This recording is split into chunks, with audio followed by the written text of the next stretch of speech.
Hello everybody and welcome back to the YouTube channel. Today we are doing something that I should have done a long time ago. I'm not gonna hide behind fatherly responsibilities when I could have been working harder to make content surrounding a children's video game. I've made Leagues 3 videos already, and I went on a pretty good streak.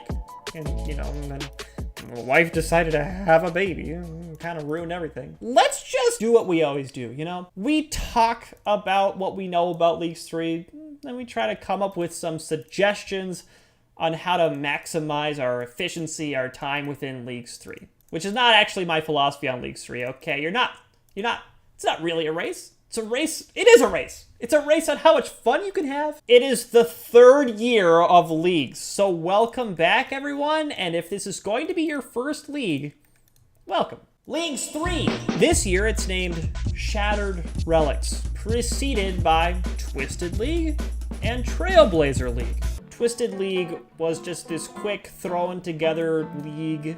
Didn't have all that much advertising from what I remember. I didn't know what it was when it came out, but I quickly fell in love with it once I started playing.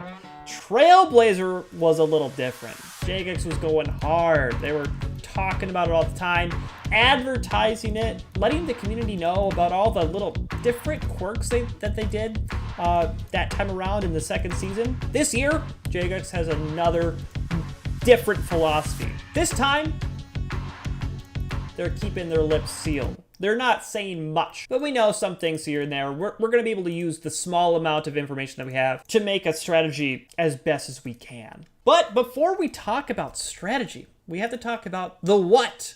What is Shattered Relics? Well, the gimmick of Twisted League was we were all locked in Zaya. The gimmick of Trailblazer is that we had a little bit of an area lock, but then we also got like a slight pick-a-path to design our journey. This time around, we are not going to be area locked at all. Now, it's a little bit disingenuous to say it like that because you are content locked. So what's the point of being able to go to an area if you're not able to access the content within it? So it's a different method of locking us away from places. But we still have that pick-a-path system. When I say content locked, I mean everything is content locked. Literally everything that you want to do. Bosses? Actually, I'm pretty sure minigames are free for everyone. I think I read that in a Jagex answer in a Discord somewhere. One of the most intriguing things is that our own skills are going to be locked. So you can't gain experience in skills that are locked. It's going to be set at level 1, and you're not going to be able to progress in your skills. So, you know, you complete a quest that rewards experience in magic, and you don't have your magic unlocked yet, you're gonna not really get the reward from that quest. Have your wood cutting locked, you can chop trees and stuff, you're just not gonna get any experience for it, so it's not super worth it. Now, I keep talking about unlocking things. How does one unlock a skill?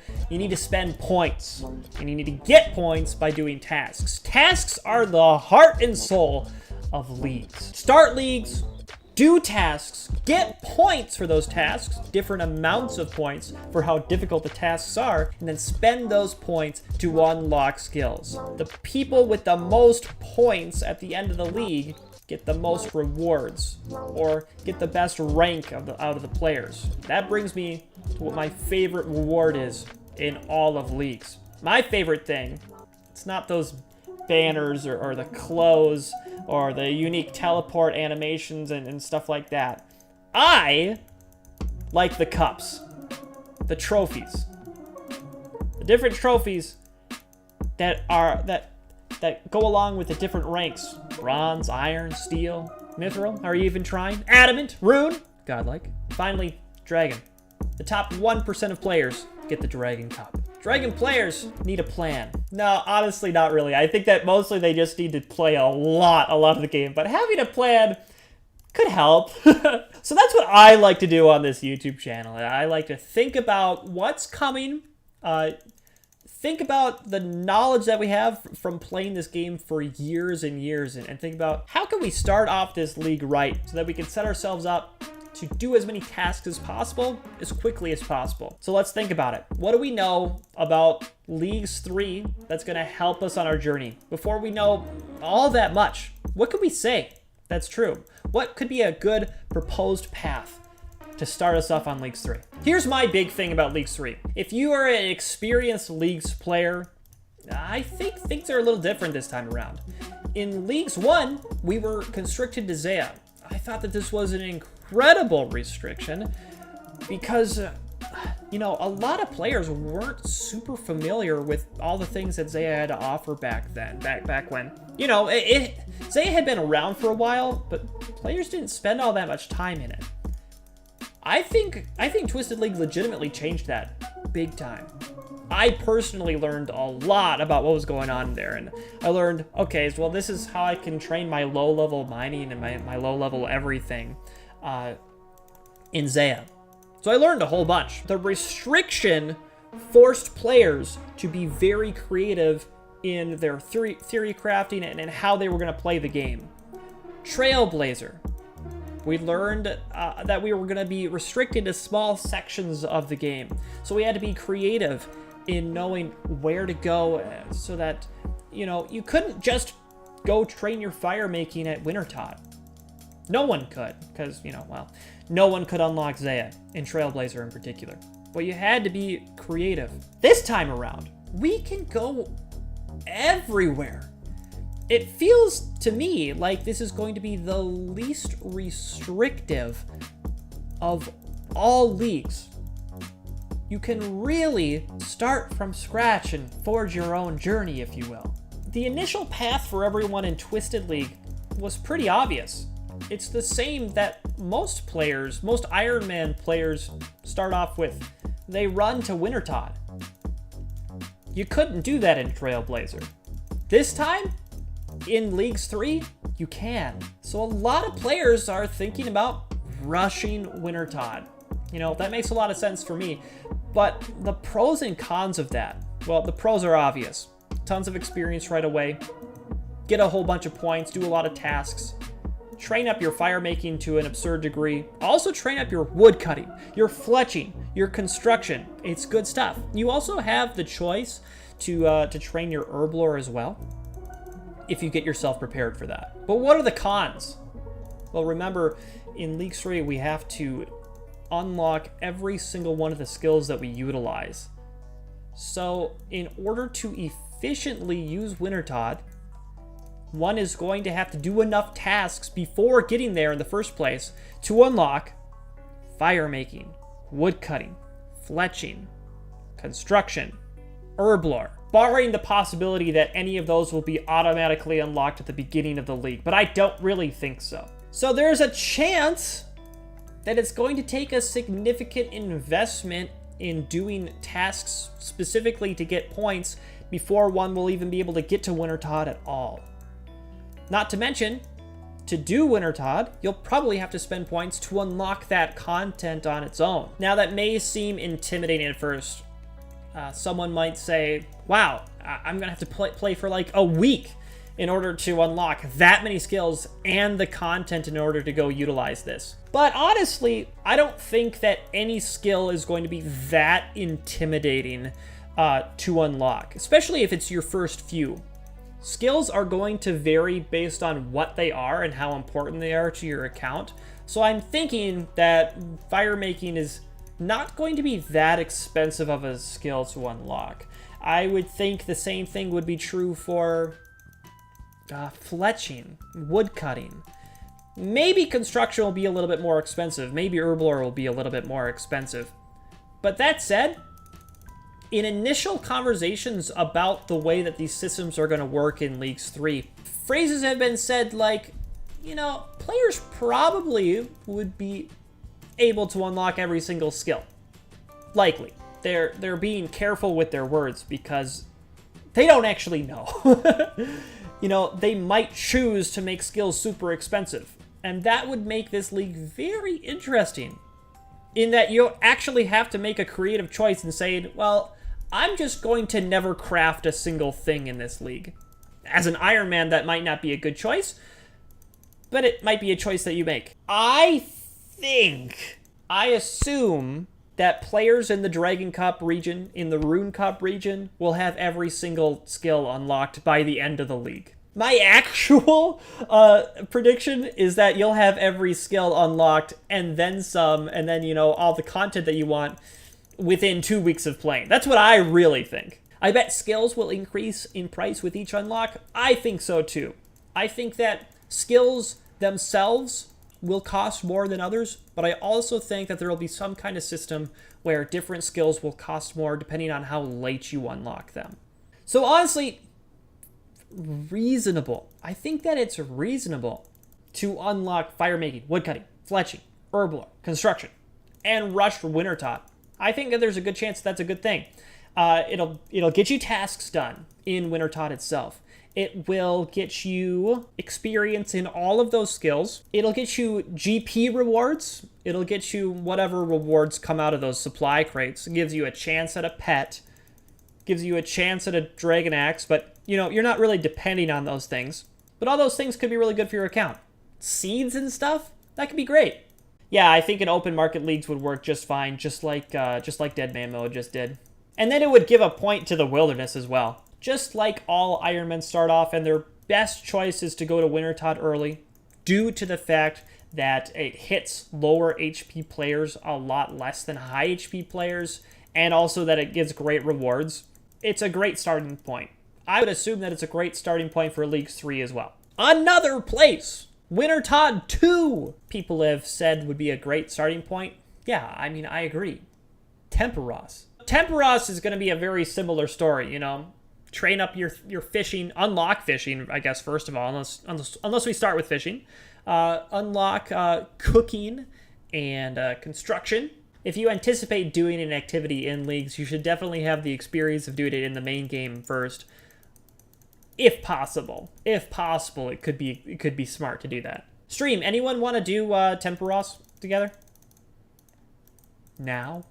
Buckets, take buckets, take 5, take 10, no, not 10! We're in the most intense Temperos situation of our lives. I had a thought today of thieving. If thieving isn't unlocked out of the gate, we can't do already easy. Yeah, okay, like you can't, but you can. I think that it's not going to be that big of a deal at all to unlock skills. Especially if your goal is to do already easy, just unlock thieving. It'll be chill.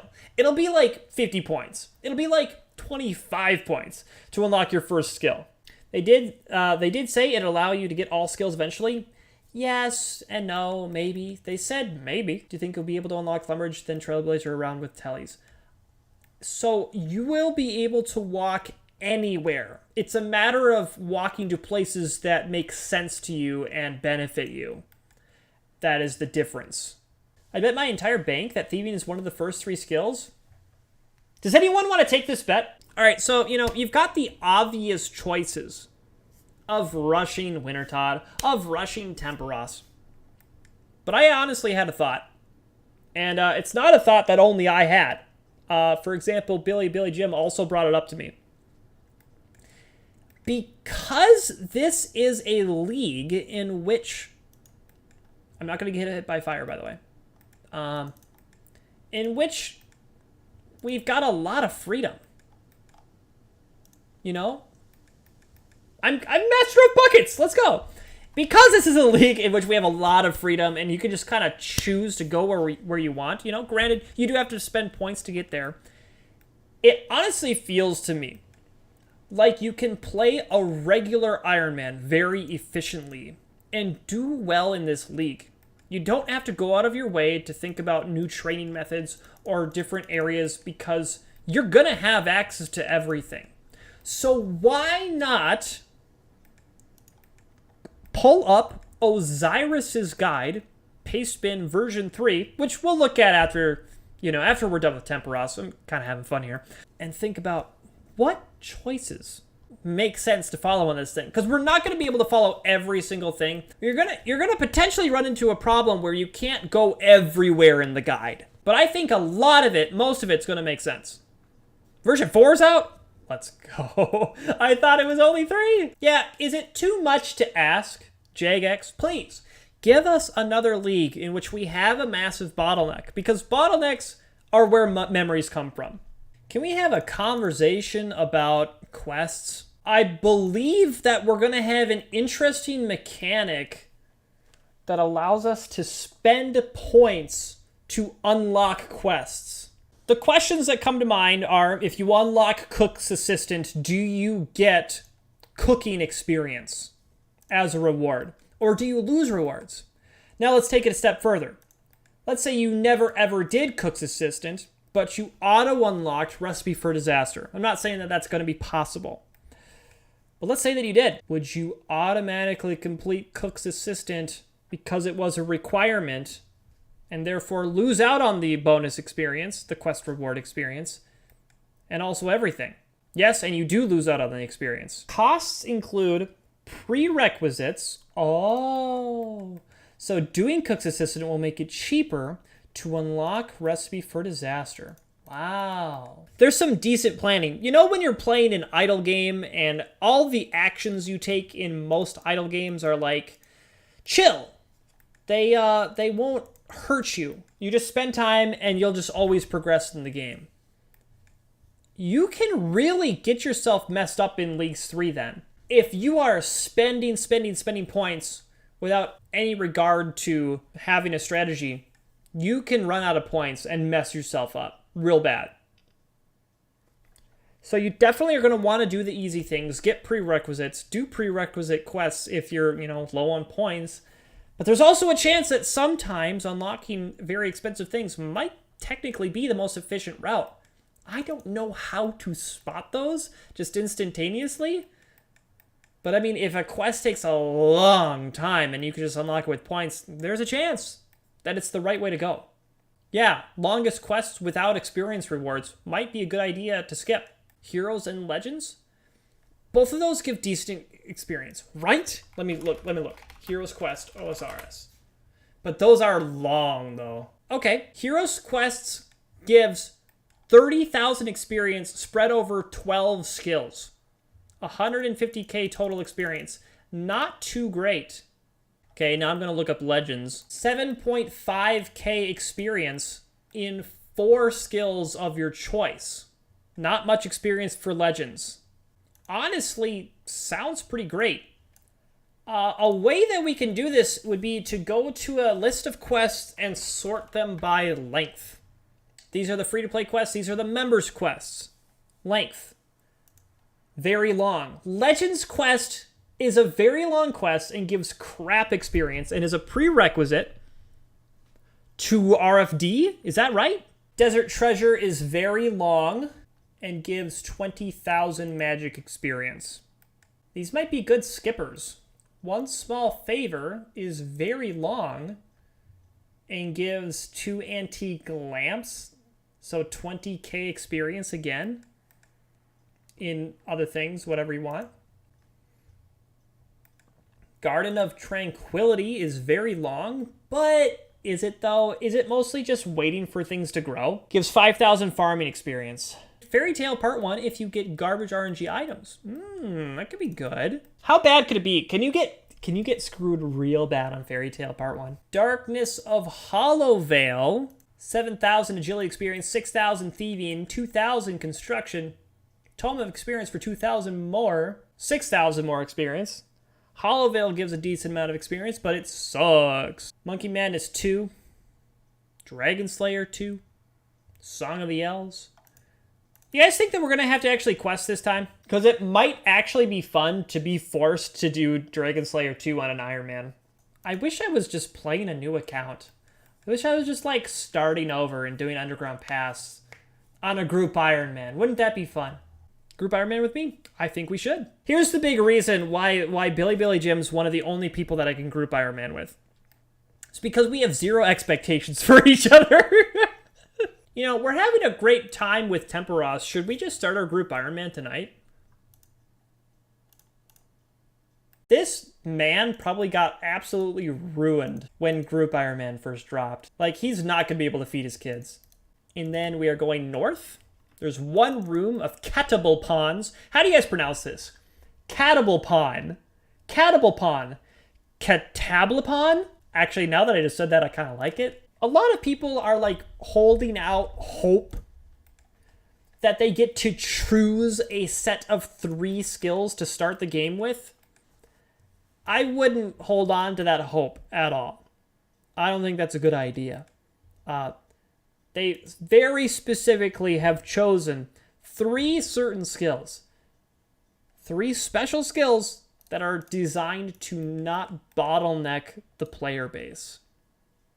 So it's not like, oh, you're going to take the path of the ranger and you're going to start with the 3 skills, ranging, fletching, and woodcutting. It's not like that. It's skills that will not bottleneck the entire player base. So that applies to things like thieving, because an entire server, 2,000 people, could pickpocket a single man and it would be okay. It wouldn't be that okay, but it would be okay-ish. Fishing, you can stack people on. And then combat, you can stack people on, kind of. Actually, that is also competitive, but you probably want your player base to have a way to kill things.